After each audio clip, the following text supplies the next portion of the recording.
So we are back from TFCon. I actually just got off the jet plane not too long ago, and I figured I'd record one segment for Monday, starting our week here in the Transformer world. And I just want to say thank you to everyone who came out to TFCon Baltimore, swung by the Aaron Archer Proto Man booth, and said a lot of positive words, wearing the Transformers Slag podcast t-shirts, and just all the good feels. It was a very great time, and I hope to see everyone at the next show, which will be TFCon LA. And then, of course, we also had the announcement of TFCon Chicago, and then there's going to be Toronto in between that. It's going to be a busy next 12 months, needless to say. But anyways, let's jump into the news. So JT Prime 17 decided to give us a little nugget of information about how Earthspark is not completely done yet. There's a small extension of an extra wave assortment of the Transformers Earthspark Deluxes that will be available before they transfer over to the next series of Transformers Cyberworld. And what are those? So we got some items here.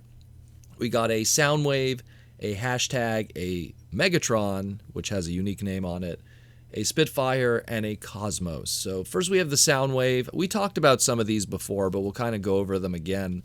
The Soundwave, which I really hope is, his Earthspark design and not just a straight up repaint of the Cyberverse one. We've already seen a little bit through the Earthspark line how they like to take some of those deluxe Cyberverses and just repurpose them and repaint them as, Earthspark designs, and it just doesn't work. So, I like the Cyberverse Soundwave, but I'd like to get something that actually looks like the jet-inspired, Decepticon head-inspired version one here. So we'll see what happens. It's the end of the line. Are they going to put the effort into the tooling and to do something? It's very hard to say, but I'd really hope it's the case.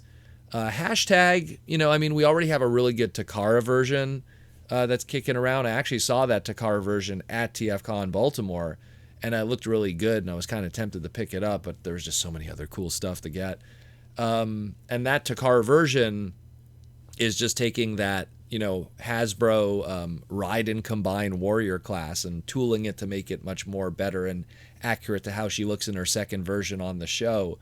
So I'm hoping that maybe it's just taking that Takara version and selling it as a deluxe with a better paint budget, and I'll be down for that. I love Hashtag as a character. I love that version of the toy. It works very well for her, so I hope that that's what we see for that deluxe. Then we got, this is an interesting one here, the Cyberglow Megatron. So maybe this is just a repaint of the regular deluxe Megatron we already got in the line. Normally when we see the word glow used with Transformer products, it's normally linked to a light up feature or some kind of LED, but that's very much out of the budget of what a deluxe price point would have. And even if it's glow in the dark plastic, it's kind of the same thing. That plastic is slightly more expensive, so I can't imagine it being that either for this. Chances are it's probably just a very brightly colored, powered up in fiction version of the Earthspark Megatron tooling. That's my guess, my long shot. And it might not even have a story element to it. It might just be like, hey, let's just do like a bright green or bright red Megatron and, have no other reason for that other than to just do that. Transformers has done it before, just doing hot colors on characters and giving it as a whole new powered up mode. So it's no surprise there. So we'll see what happens. Then we got Spitfire. So Spitfire is one of those characters that historically up to this point already has been repaints of any Twitch molds. So it's pretty obvious to see what's going to go on here. Already in the price points that exist, we got a Spitfire in the one step. We got a Spitfire in the Warrior class. And now it's going to be in the Deluxe class, which is, that Twitch mold for the Deluxe class going to where its source is has always been a divided toy between the fans, because while the quality and articulation is right up to par with everything we would want for her as a character, and it's clearly the best Twitch figure in terms of design, but because that mold is scaled so poorly with all the other characters, it makes her huge in comparison to all the others when she should be quite a tiny character. That's where we kind of have that, conflict. But at the end of the day, Spitfire is going to be getting the deluxe treatment, which will come from that Twitch mold, which will be the foundation. And we'll be getting the best version you could probably get of that character. Of scale and size isn't your thing. All that's missing now for Spitfire, if you want to complete it all, really, is she doesn't have a Tacticon yet, and she doesn't have a Cyber Combiner. So she doesn't have the full wardrobe yet, but who knows, maybe in the future they'll take advantage of the tooling of the other ones through Twitch and give Spitfire every design. And speaking of out of scale and crazy size changes, the last deluxe on this list, which is the most interesting and the newest piece of information here today, is we get the Weird Al voiced Autobot himself, and no, we're not talking about animated Wreck-Gar. We're getting Earthspark Autobot Cosmos put into the mix here. Now, this one's interesting because, again, this guy is rather huge in the show. We're not talking like City Former huge or even something smaller than that, like a large combiner huge, but he's definitely bigger than your average Autobot character, like almost like a bulkhead kind of character. And you would never make a bulkhead character a deluxe class. And it's kind of the same thing here, that this is a very large character that, I mean, within the limitations of the deluxe budget, I can't imagine it working to our satisfaction. Even the spatial limitations of deluxe packaging, I mean, he has really wide shoulders.